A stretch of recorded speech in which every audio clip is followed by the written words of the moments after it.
नमस्कार दोस्तों, welcome to Sambhav Education. This is Aryan Shukla. दोस्तों, आज की क्लास में आरपीएफ के लिए 60 क्वेश्चन डिस्कस करेंगे। ये सभी टॉप के क्वेश्चन होंगे, इंपॉर्टेंट क्वेश्चन होंगे। सभी लोग क्लास को ध्यान से देखिएगा। इसी प्रकार के क्वेश्चन आरपीएफ की परीक्षा में पूछे जाते हैं। डेली क्लास होगी स्पेशल आरपीएफ परीक्षा 2024 के लिए। 50 क्वेश्चन जीके के पूछे जाएंगे परीक्षा में। हमारा 50 में 50 का टारगेट है। इसके लिए डेली सेशन को ज्वाइन कीजिएगा। चलिए शुरू करते हैं आज की क्लास। इसका आंसर करिएगा क्वेश्चन नंबर फर्स्ट के लिए। क्वेश्चन इस प्रकार से है, भारत का सबसे बड़ा शेयर बाजार निम्न में से कौन सा है? सभी बताइएगा, भारत का सबसे बड़ा शेयर बाजार इनमें से कौन सा है? दिल्ली, कोलकाता, मुंबई या फिर चेन्नई? इसका right answer option number C होगा, Mumbai. Yes, option number C correct answer होगा। मुंबई भारत का सबसे बड़ा शेयर बाजार है, तो ऑप्शन नंबर सी इसका राइट आंसर होगा। मुंबई महाराष्ट्र की राजधानी है। भारत की आर्थिक राजधानी भी कहा जाता है मुंबई को। और मुंबई को भारत में 60 टापुओं के शहर के नाम से जाना जाता है, आप लोग याद रखिएगा। आरबीआई का हेडक्वार्टर कहाँ पर है, पूछा जाता है परीक्षा में, मुंबई में है। एसबीआई का हेडक्वार्टर भी मुंबई में है। बीसीसीआई, जितने भी भारत में क्रिकेट मैच होते हैं उनको कौन रेगुलेट करता है? बीसीसीआई। बीसीसीआई का हेडक्वार्टर भी मुंबई में है, आप लोग याद रखिएगा। और एक क्वेश्चन पूछा गया था परीक्षा में, नाबार्ड का मुख्यालय कहाँ पर है? नाबार्ड का हेडक्वार्टर कहाँ पर है? तो आप लोग याद रखिएगा, नाबार्ड का मुख्यालय भी मुंबई में है। और मुंबई को भारत का प्रवेश द्वार भी कहा जाता है। ये पूछा हुआ क्वेश्चन है, प्रीवियस ईयर क्वेश्चन है। जिसमें भी क्वेश्चन नंबर फर्स्ट का ऑप्शन नंबर सी दिया, उनका सही उत्तर है मुंबई, करेक्ट आंसर होगा। इसका आंसर करिएगा क्वेश्चन नंबर 2 के लिए। निम्न में से कौन सी धातु विद्युत तार बनाने के लिए उपयोग की जाती है? विद्युत तार बनाने के लिए किस धातु का उपयोग किया जाता है? चांदी, तांबा, लेड, मैग्नीशियम। इस प्रकार के ऑप्शन हैं। जिसने भी लाइव सेशन को लाइक नहीं किया है, लाइक कीजिए, शेयर कीजिएगा। चैनल पर नए हैं, चैनल को सब्सक्राइब कीजिए, बेल आइकन को प्रेस कीजिए ताकि सभी नोटिफिकेशन आप तक पहुंच सकें। बी करेक्ट आंसर होगा कॉपर का। Yes, option number B correct answer होगा। कॉपर का प्रयोग किया जाता है, उपयोग किया जाता है विद्युत तार बनाने के लिए। बी करेक्ट आंसर होगा इसका। बहुत अच्छे, यस, बी करेक्ट आंसर होगा। अब इसका आंसर करिए क्वेश्चन नंबर 3 के लिए। कटनी किसके लिए प्रसिद्ध है? कटनी में स्थित है सीमेंट कारखाना, उर्वरक कारखाना, स्कूटर कारखाना या फिर साइकिल कारखाना? इस प्रकार से ऑप्शन हैं। तो सभी जल्दी से आंसर करिए क्वेश्चन नंबर 3 के लिए। ये सभी टॉप के क्वेश्चन है, इंपॉर्टेंट क्वेश्चन है। इसी प्रकार के क्वेश्चन परीक्षा में पूछे जाएंगे आरपीएफ की, तो सभी क्लास को ध्यान से देखिएगा। अब इसका आंसर करिए क्वेश्चन नंबर 3 के लिए। ए करेक्ट आंसर होगा सीमेंट कारखाना है। यस, ऑप्शन नंबर ए इसका राइट आंसर होगा। कटनी में सीमेंट कारखाना है, ए करेक्ट आंसर होगा। दूसरा पूछा जाएगा क्वेश्चन, कटनी कहां पर है? तो आप लोग याद रखिएगा, मध्य प्रदेश में है। कहां पर है? मध्य प्रदेश में है। और सीमेंट कारखाना है, तो ऑप्शन नंबर ए इसका राइट आंसर होगा। आगे बढ़ते हैं। इसका आंसर करिए क्वेश्चन नंबर 4 के लिए। मौर्य साम्राज्य की राजधानी क्या थी? मौर्य साम्राज्य की स्थापना किसने की थी? चंद्रगुप्त मौर्य ने की थी, कई बार मैंने आपको बताया है। और मौर्य साम्राज्य के अंतिम शासक पूछे जाए तो बृहद्रथ मौर्य साम्राज्य के अंतिम शासक थे। मौर्य साम्राज्य की राजधानी बताइएगा। सभी जल्दी से आंसर करिए क्वेश्चन नंबर 4 के लिए। पाटलिपुत्र, कुशीनगर, वैशाली या फिर इंद्रप्रस्थ? ए करेक्ट आंसर होगा पाटलिपुत्र। वर्तमान में पटना नाम है। और पाटलिपुत्र मौर्य साम्राज्य की राजधानी थी। ऑप्शन नंबर ए इसका राइट आंसर है। सभी ने करेक्ट आंसर दिया इस बार आप सभी के राइट आंसर हैं। ए करेक्ट आंसर होगा, पाटलिपुत्र करेक्ट आंसर होगा। अब इसका आंसर करिए क्वेश्चन नंबर 5 के लिए। भारतीय राजनीतिक व्यवस्था में इनमें से सर्वोच्च है, क्या सर्वोच्च है? सुप्रीम कोर्ट, संविधान, संसद या फिर धर्म? इस प्रकार से ऑप्शन हैं। ये करेक्ट आंसर नहीं होगा, सुप्रीम कोर्ट करेक्ट आंसर नहीं होगा इसका। बी करेक्ट आंसर होगा, संविधान। Yes, option number B correct answer होगा। भारतीय राजनीतिक व्यवस्था में सर्वोच्च संविधान है, तो ऑप्शन नंबर 20 का राइट आंसर होगा। यस, बी करेक्ट आंसर है। बहुत अच्छे। इसका आंसर करिएगा क्वेश्चन नंबर 6 के लिए। आपको बताना है शरीर में श्वेत रक्त कोशिकाओं का मुख्य कार्य क्या होता है? शरीर में जो श्वेत रक्त कोशिकाएं होती हैं, इनका मुख्य कार्य क्या होता है, ये आपको बताना है।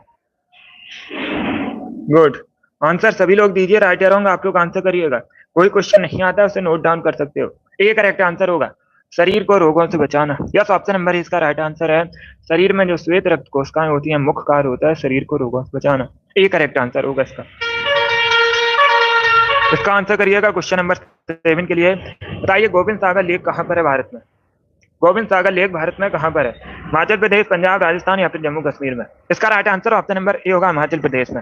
या तो ऑप्शन नंबर इसका राइट आंसर होगा, हिमाचल प्रदेश में गोविंद सागर लेक है, तो ऑप्शन नंबर इसका राइट आंसर है। अब इसका आंसर करिए क्वेश्चन नंबर 8 के लिए। आपको बताना है अस्थायी लोकसभा अध्यक्ष, प्रोटम स्पीकर नियुक्ति कौन करता है? ये अच्छा क्वेश्चन है, पॉलिटी संबंधित क्वेश्चन है। इसका करेक्ट आंसर बताइएगा। प्रोटेम स्पीकर की नियुक्ति कौन करता है? राष्ट्रपति, उपराष्ट्रपति, निवर्तमान लोकसभा अध्यक्ष या फिर निर्वाचन आयोग। इस प्रकार से ऑप्शन हैं। तो सभी इसका आंसर करिए क्वेश्चन नंबर 8 के लिए। गुड।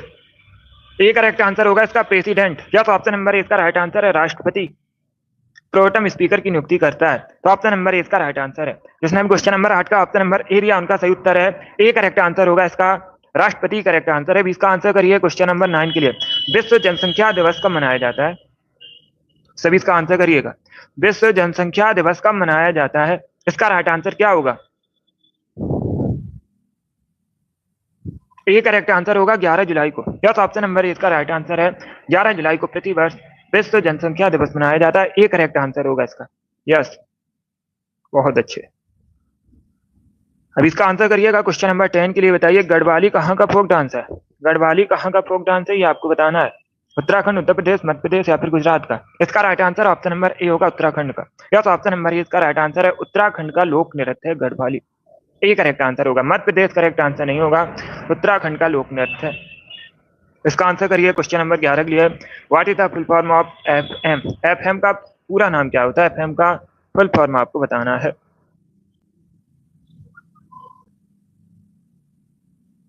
सभी इसका आंसर करिए क्वेश्चन नंबर 11 के लिए। गुड। गुड मॉर्निंग सभी को। इसका right answer option number A होगा frequency modulation. Yes, option number A इसका राइट आंसर है। एफएम का फुल फॉर्म होता है frequency modulation. Option number A इसका राइट आंसर होगा। आगे बढ़ते हैं। अब इसका आंसर करिएगा क्वेश्चन नंबर 12 के लिए।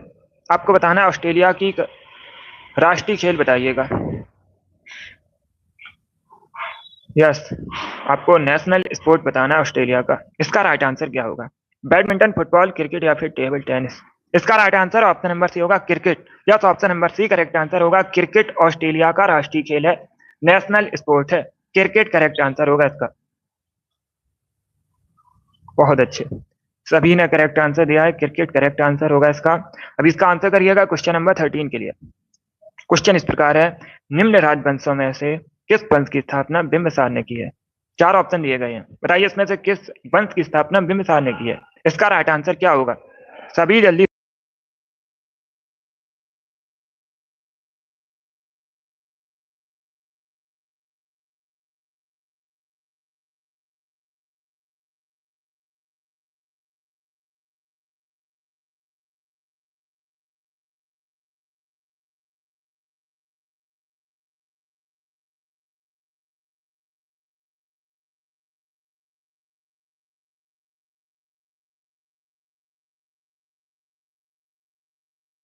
इसका आंसर करिएगा क्वेश्चन नंबर 13 के लिए। आपको बताना है किस पंथ की स्थापना बिंबिसार ने की है। तो सभी इसका आंसर करिए क्वेश्चन नंबर 13 का। बताइए इसका राइट आंसर क्या होगा? इसका राइट आंसर होगा ऑप्शन नंबर ए, हर्यक वंश की। Yes, option number C correct answer होगा। हर्यक वंश की स्थापना किसने की है? बिंबिसार ने की है। सी करेक्ट आंसर होगा। नंद वंश की स्थापना आप लोग याद रखिएगा, महापद्मानंद ने की थी। मौर्य वंश की स्थापना भी मैंने आपको बताया था, चंद्रगुप्त मौर्य ने की थी। और गुप्त वंश की स्थापना श्रीगुप्त ने की थी। तो चारों ऑप्शन को आप लोग याद रखिएगा। चारों से परीक्षा में क्वेश्चन पूछे जा सकते हैं। जिसमें क्वेश्चन नंबर 13 का ऑप्शन नंबर सी दिया उनका सही उत्तर है। हर्यक वंश करेक्ट आंसर होगा। अब इसका आंसर करिए क्वेश्चन नंबर 14 के लिए। मोमबत्ती रासायनिक ऊर्जा को किसमें कन्वर्ट करती है? इसका राइट आंसर क्या होगा?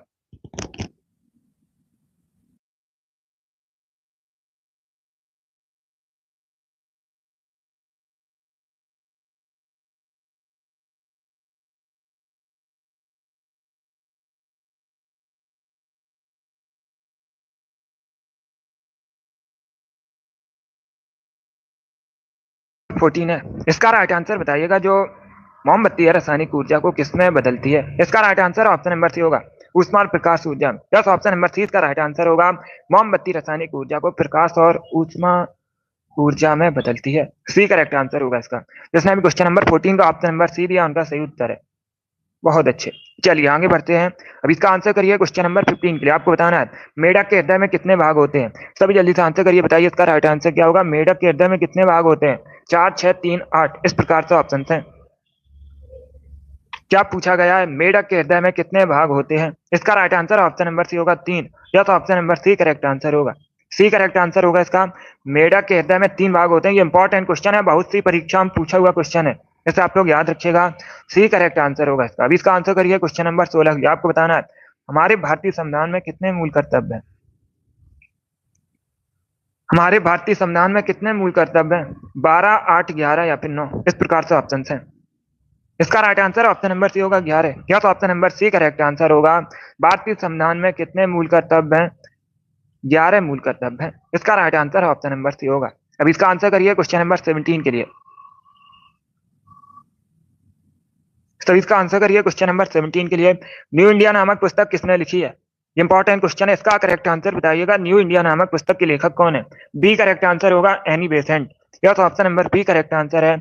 एनी बेसेंट ने न्यू इंडिया नामक पुस्तक लिखी है, तो ऑप्शन नंबर 20 का राइट आंसर होगा। अब देखिएगा, अगर पूछना परीक्षा में भारतीय राष्ट्रीय कांग्रेस की पहली महिला अध्यक्ष कौन थी, तो आप लोग याद रखिएगा एनी बेसेंट भारतीय राष्ट्रीय कांग्रेस की पहली महिला अध्यक्ष थी। इसका राइट आंसर आप सभी इसका आंसर करिएगा।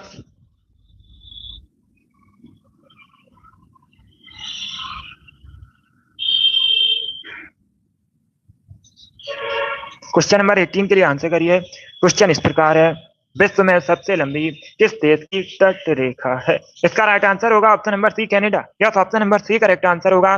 कनाडा की सबसे लंबी तट रेखा है विश्व में, तो ऑप्शन नंबर सी इसका राइट आंसर होगा। देखिएगा, अगर पूछा जाए दूसरे स्थान पर कौन है, दूसरे स्थान पर रसिया है, दूसरे स्थान पर रसिया है, पहले स्थान पर कनाडा है। इंपॉर्टेंट है, ज्योग्राफी संबंधित क्वेश्चन है इस प्रकार।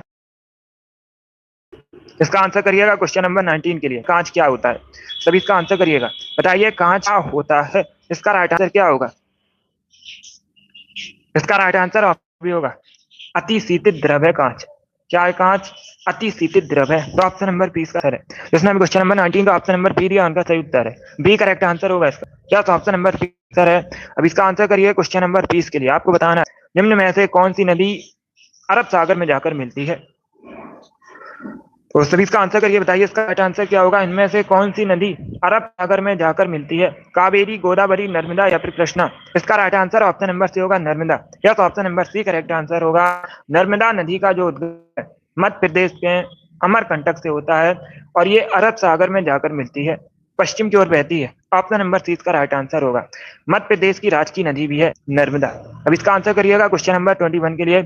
मठ और स्तूप किस संबंधित है? सभी जल्दी से आंसर करिएगा, बताइए इसका राइट आंसर क्या होगा। मठ स्तूप किस धर्म से संबंधित है? एक करेक्ट आंसर बौद्ध धर्म से संबंधित है। या तो ऑप्शन नंबर ए इसका राइट आंसर होगा। बौद्ध धर्म से संबंधित है मठ स्तूप, तो ऑप्शन नंबर ए इसका राइट आंसर है। अब इसका आंसर करिए क्वेश्चन नंबर 22 के लिए। डंप अभ्यारण्य कहाँ पर है?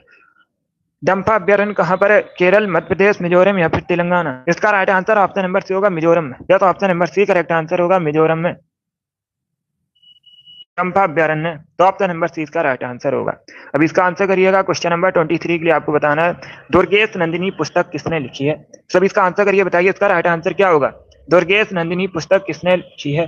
इसका राइट आंसर बताएगा बंकिम चंद्र चटर्जी, वाल्मीकि, रविन्द्रनाथ टैगोर या फिर हरवंश राय बच्चन? इस प्रकार से ऑप्शन है। सभी जल्दी से आंसर करिए क्वेश्चन नंबर 23 के लिए। गुड, इसका right answer option number A होगा बंकिम चंद्र चटर्जी ने। ए करेक्ट आंसर होगा इसका। आप लोग याद रखिएगा बंकिम चटर्जी ने दुर्गेश नंदिनी पुस्तक लिखी है। ऑप्शन नंबर इसका राइट आंसर है। अब इसका आंसर करिएगा क्वेश्चन नंबर 24 के लिए। सिंधु घाटी सभा में घर किससे बने थे? सभी इसका आंसर करिएगा।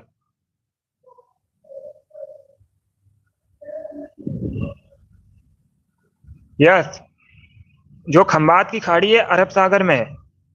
अगर ऑप्शन में खंबात की खाड़ी या फिर अरब सागर कोई भी लिखा है तो उसे भी टिक कीजिएगा। अरब सागर में है खंबात की खाड़ी। इसका आंसर करिए क्वेश्चन नंबर 24 के लिए। आपको बताना है सिंधु सभ्यता में घर किससे बने थे?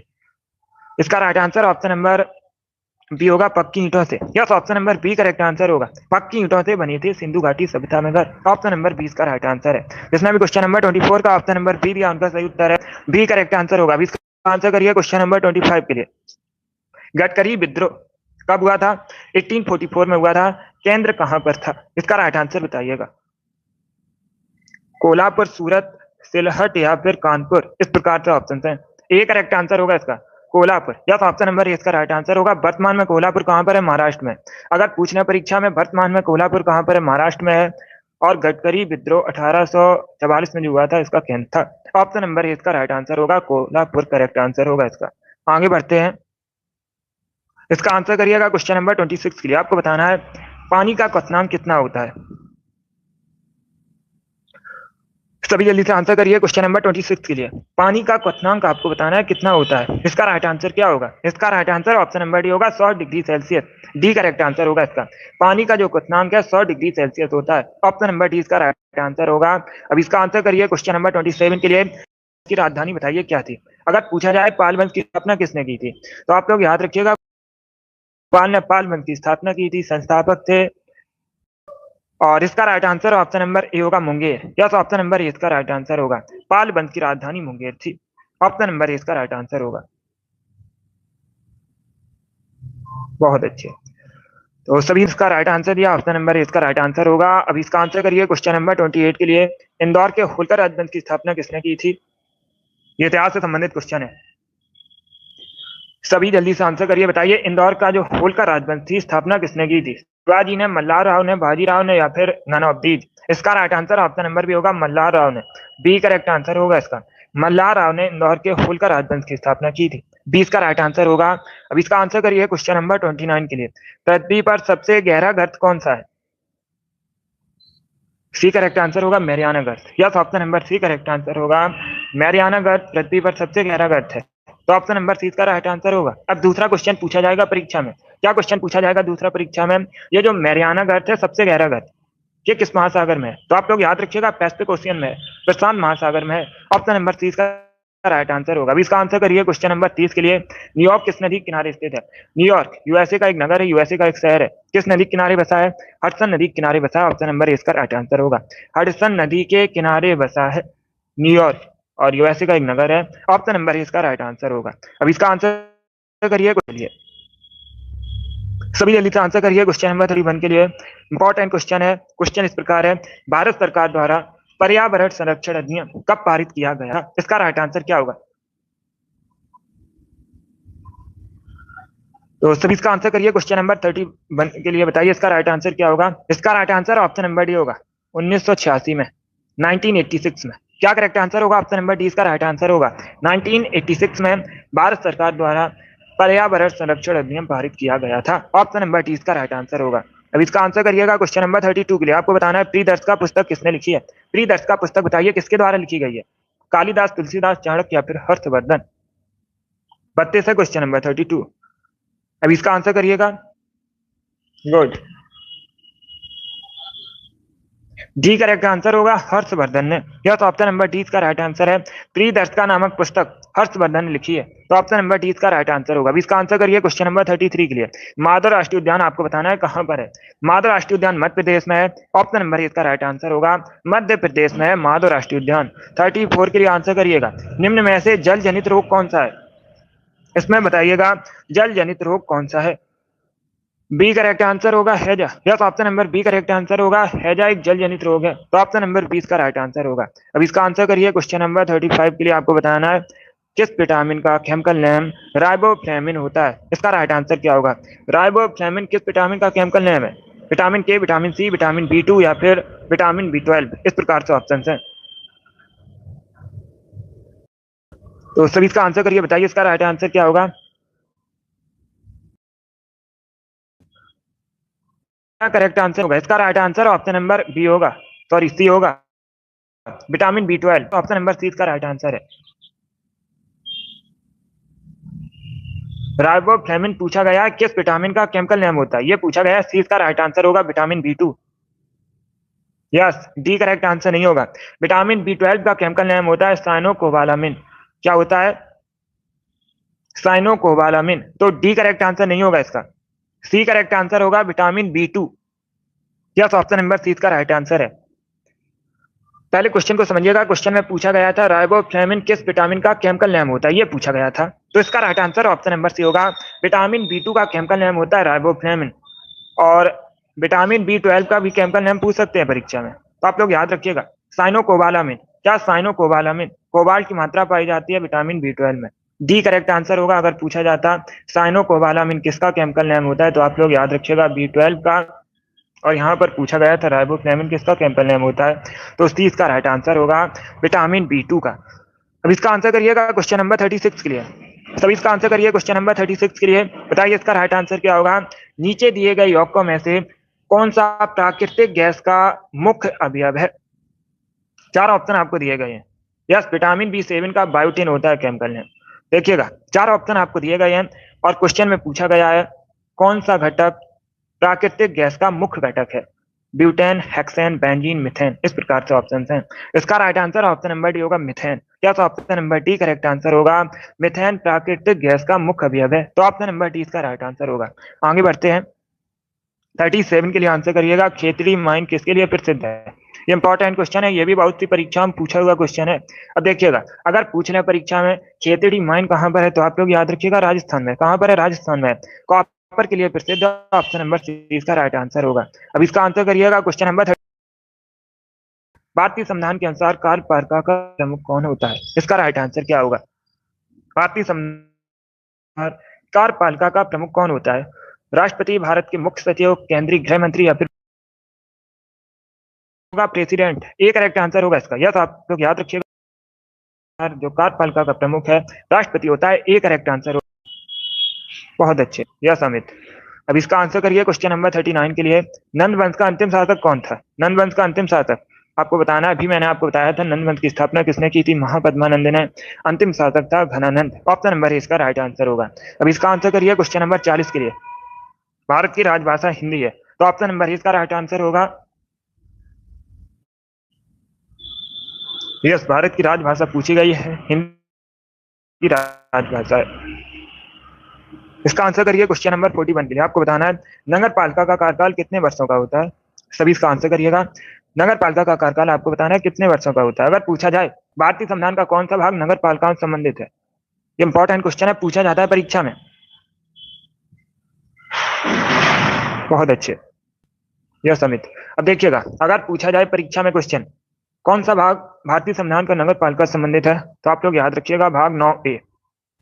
कौन सा भाग? 9A नगर पालिकाओं से संबंधित है। कार्यकाल 5 वर्षों का होता है। सी इसका राइट आंसर होगा। 42 के लिए आंसर करिएगा। DOS का फुल फॉर्म बताइए क्या होता है? सभी इसका आंसर करिएगा, बताइए इसका राइट आंसर क्या होगा। DOS का आपको फुल फॉर्म बताना है। इसका right answer option number C होगा, डिस्क ऑपरेटिंग सिस्टम। क्या करेक्ट आंसर होगा? सी इसका राइट आंसर होगा। DOS का फुल फॉर्म होता है disk operating system. C correct answer होगा। अब इसका आंसर करिए। क्वेश्चन नंबर 43 के लिए टेस्ट ऑफ माई लाइफ तक किसने लिखी है? टेस्ट ऑफ माई लाइफ पुस्तक युवराज सिंह ने लिखी है। सी इसका राइट आंसर होगा। युवराज सिंह भारतीय क्रिकेटर है, इन्होंने टेस्ट ऑफ माई लाइफ पुस्तक लिखी है। 44 के लिए आपको फुटबॉल की एक टीम में खिलाड़ियों की संख्या कितनी होती है? सभी जल्दी से बताइएगा, फुटबॉल की एक टीम में खिलाड़ियों की संख्या कितनी होती है? सी करेक्ट आंसर होगा 11। या तो ऑप्शन नंबर सी का राइट आंसर संख्या 11 होती है। सी इसका राइट आंसर होगा। अब इसका आंसर करिए। क्वेश्चन नंबर सर्वप्रथम दिखाई देने वाला कंप्यूटर वायरस कौन सा है? भारत में सर्वप्रथम दिखाई देने वाला कंप्यूटर वायरस आपको बताना है। इसका right answer option number A होगा, सी ब्रेन। या तो ऑप्शन नंबर ए इसका राइट आंसर होगा, ब्रेन। भारत में सर्वप्रथम दिखाई देने वाला कंप्यूटर वायरस है, तो ऑप्शन नंबर ए इसका राइट आंसर। अब इसका आंसर करिएगा। क्वेश्चन नंबर 46 ये कालाजार बुखार किससे फैलता है? कालाजार बुखार किससे फैलता है? रेतीली मक्खी के काटने से। ऑप्शन नंबर सी इसका राइट आंसर होगा। रेतीली मक्खी के काटने से फैलता है काला बुखार, तो ऑप्शन नंबर सी इसका राइट आंसर होगा। अब इसका आंसर करिएगा। क्वेश्चन नंबर 47 के लिए 5G स्पेक्ट्रम में जी का अर्थ आपको बताना है क्या होता है। जी का फुल फॉर्म बताइए क्या होता है। 5G में जो जी है इसका बताइए अर्थ क्या होता है, तो सी करेक्ट आंसर होगा जनरेशन। या तो option number C correct answer होगा। जी का अर्थ होता है जनरेशन, सी करेक्ट आंसर होगा। अब इसका आंसर करिएगा। क्वेश्चन नंबर 48 के लिए केंद्रीय सतर्कता आयोग का गठन कब हुआ था? अगर पूछना है परीक्षा में केंद्रीय सतर्कता आयोग का मुख्यालय कहां पर है, तो आप लोग रखिएगा नई दिल्ली में, न्यू दिल्ली में केंद्रीय सतर्कता आयोग का मुख्यालय है। और इसका जो गठन है 1964 में हुआ था, 1964 में हुआ था। एक करेक्ट आंसर होगा इसका 1964, एक करेक्ट आंसर होगा। अब इसका आंसर करिएगा। क्वेश्चन नंबर 49 के लिए मीमांसा दर्शन के प्रतिपादक बताइएगा। डी करेक्ट आंसर होगा Jaimini. Plus option number D इसका राइट आंसर होगा। मीमांसा दर्शन के प्रतिपादक है, तो ऑप्शन नंबर डी इसका राइट आंसर है। अब इसका आंसर करिए। क्वेश्चन नंबर 50 के लिए वैन सांग ने शिलादित्य के कहा था। इतिहास से संबंधित क्वेश्चन, अच्छा क्वेश्चन है, तो इसका आंसर करिए, बताइए इसका राइट आंसर क्या होगा। वैन सांग ने शिलादित्य किसे कहा था? चंद्रगुप्त मौर्य, चंद्रगुप्ती, अशोक या फिर हर्षवर्धन को? गुड, सभी आंसर करिए क्वेश्चन नंबर 50 के लिए। शिलादित्य पूछा गया है, किसे कहा था? इसका right answer option number D होगा हर्षवर्धन को। डी करेक्ट आंसर होगा इसका। हर्षवर्धन को कहा था वैनसांग ने शिलादित्य, तो ऑप्शन नंबर डी इसका राइट आंसर होगा। इसका आंसर करिएगा क्वेश्चन नंबर 51 के लिए। आपको बताना है सून की खोज किसने की थी। ये भी इंपॉर्टेंट क्वेश्चन है, अच्छा क्वेश्चन है। बताइएगा सून खोज किसने की थी? वराहमिहिर, आर्यभट्ट, भास्कर या फिर नन ऑफ दीज। इसका right answer option number B होगा आर्यभट्ट ने। यस, बी करेक्ट आंसर होगा। आर्यभट्ट ने सबसे पहले शून्य की खोज की थी। अब इसका आंसर करिएगा क्वेश्चन नंबर 52 के लिए।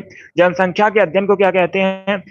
जनसंख्या के अध्ययन को जनांकिकी कहते हैं। ये पूछा हुआ क्वेश्चन है, सीपीओ की परीक्षा में पूछा गया था, बिल्कुल इसी प्रकार से। तो आप लोग याद रखिएगा, जनसंख्या अध्ययन को जनांकिकी कहते हैं। 53 के लिए आंसर करिएगा doctor Salim Ali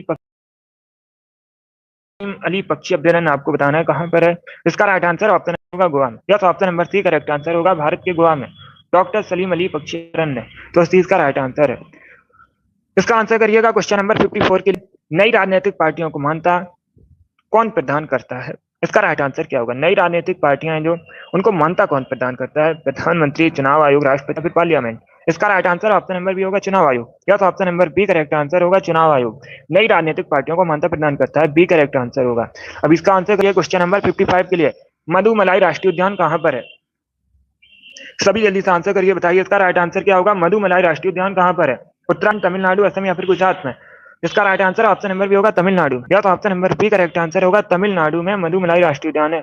important question है, बहुत सी परीक्षा में पूछा हुआ क्वेश्चन है, आरपीएफ की भी परीक्षा में पूछा गया था previous year question.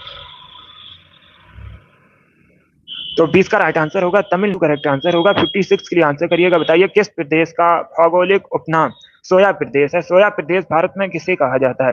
Andhra Pradesh, Madhya Pradesh, Uttar Pradesh या फिर हिमाचल प्रदेश को।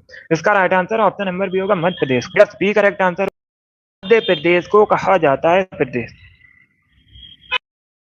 देश इसलिए कहा जाता है क्योंकि मध्य प्रदेश में भारत में सबसे अधिक सोया का उत्पादन। आपसे पूछ सकते हैं परीक्षा में कि भारत में सबसे अधिक सोया का उत्पादन कहां पर होता है, तो आप लोग याद रखिएगा मध्य प्रदेश में होता है। इसीलिए मध्य प्रदेश को भारत में सोया प्रदेश के नाम से जाना जाता है। 57 के लिए आंसर करिएगा, इंडियन लिबरल फेडरेशन की स्थापना किसने की थी? इसका राइट आंसर बताइए। इंडियन लिबरल फेडरेशन की स्थापना किसने की थी? ए करेक्ट आंसर होगा सुरेंद्र नाथ बनर्जी ने। यस, ए करेक्ट आंसर होगा सुरेंद्र नाथ बनर्जी ने इंडियन लिबरल फेडरेशन की स्थापना की थी। तो ऑप्शन नंबर इसका राइट होगा। आगे बढ़ते हैं, 58 के लिए आंसर करिएगा, धमेक स्तूप भारत में कहां पर स्थित है? भागलपुर, बिहार, गंगटोक, सिक्किम, सारनाथ उत्तर प्रदेश या फिर उज्जैन मध्य प्रदेश। इस प्रकार से ऑप्शन हैं। धमेक स्तूप बताना है कहां पर स्थित है। सी करेक्ट आंसर होगा उत्तर प्रदेश के सारनाथ में। या तो option number C correct answer होगा, उत्तर प्रदेश के सारनाथ में धमेक स्तूप है। सी करेक्ट आंसर होगा। आंसर करिएगा क्वेश्चन नंबर 59 के लिए। ओमान की राजधानी बताइए। What is the capital of Oman? Oman की राजधानी बताइएगा। इसका right answer option number D होगा मस्कट। या तो ऑप्शन नंबर डी इसका राइट आंसर है मस्कट। ओमान की राजधानी या कैपिटल है। डी करेक्ट आंसर होगा। अब इसका आंसर करिए क्वेश्चन नंबर 60 के लिए। आज का लास्ट क्वेश्चन है, प्राचीन भारत में निष्क या निशाका एक ही बात है के नाम से किसे जाना जाता था? तो इसका right answer option number A होगा स्वर्ण आभूषण को। या तो ऑप्शन नंबर ए इसका राइट आंसर है। वैदिक भारत में स्वर्ण आभूषण को निष्क या निशाका के नाम से जानते थे। ऑप्शन नंबर ए इसका राइट आंसर होगा। जिसने भी क्वेश्चन नंबर 60 का ऑप्शन नंबर ए दिया उनका सही उत्तर है। गुड, ए करेक्ट आंसर होगा इसका। स्वर्ण आभूषण करेक्ट आंसर होगा। बहुत अच्छे। चलिए दोस्तों, आज की क्लास में हमने 60 इंपॉर्टेंट क्वेश्चन डिस्कस किए with extra fact. I hope आप सभी को ये प्रश्न समझ आए होंगे। सो क्लास को लाइक कीजिए, शेयर कीजिए, चैनल पर नए हैं चैनल को सब्सक्राइब कीजिएगा, बटन को प्रेस कीजिए ताकि सभी नोटिफिकेशन आप तक पहुंच सके। डेली क्लास होती है सुबह 10 बजे। स्पेशल जीके जीएस का सेशन है, सभी डेली सेशन को ज्वाइन कीजिएगा। आरपीएफ के लिए डेली सुबह 10 बजे सेशन होता है, यही वाला। 50 क्वेश्चन पूछे जाएंगे जीके के परीक्षा में। हमारा 50 में 50 का टारगेट है। इसके लिए डेली सेशन को ज्वाइन कीजिएगा। पसंद आए क्लास को लाइक कीजिए, शेयर कीजिए, चैनल पर नए हैं चैनल को सब्सक्राइब कीजिएगा, बेल आइकन को प्रेस कीजिए ताकि सभी नोटिफिकेशन आप तक पहुंच सके। Thank you guys, thank you for watching.